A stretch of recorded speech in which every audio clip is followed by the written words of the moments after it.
রাজ্যের স্বাস্থ্য ব্যবস্থাকে ধ্বংস করার পরে এখন কেন্দ্রের সবচেয়ে ভালো যে স্বাস্থ্য কেন্দ্রটি রয়েছে এইমস, কল্যাণী এইমস, তাকে কলুষিত করার খেলায় নেমেছে তৃণমূল কংগ্রেস। মারাত্মক অভিযোগ।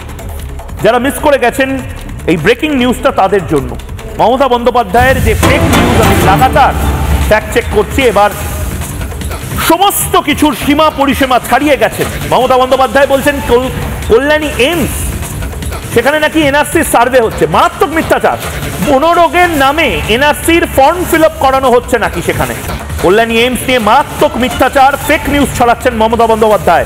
বিশ্বমানের চিকিৎসা কল্যাণী এইমস, দিল্লি এইমস, ভুবনেশ্বর এইমসে হয়, আর সেখানে মমতা বন্দ্যোপাধ্যায় এই উৎকর্ষের কেন্দ্র এইমসকে কালিমালিপ্ত করতে, ভারতবর্ষের স্বাস্থ্য পরিকাঠামোকে দাগিয়ে দিতে এবার মাঠে নেমে পড়েছেন। কল্যাণী এইমস সেন্ট্রাল গভর্নমেন্টের আন্ডারে মেন্টাল হেলথের নাম করে পরোক্ষভাবে এনআরসির নামে একটা সার্ভে করছে।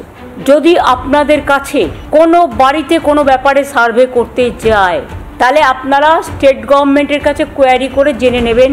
স্টেট গভর্নমেন্টের নিজের মেন্টাল হেলথ ডিপার্টমেন্ট আছে, এটা স্টেট গভর্নমেন্ট করে, এটা আপনার কাজ নয়। কাজে এটা কিন্তু পরোক্ষে অনেক এজেন্সি, অনেক সংস্থার নাম করে গিয়ে বাড়ি বাড়ি সার্ভে করছে আপনার ভোটার লিস্ট থেকে নাম বাদ দেওয়ার জন্য। কাজেই সজাগ থাকুন, সতর্ক থাকুন।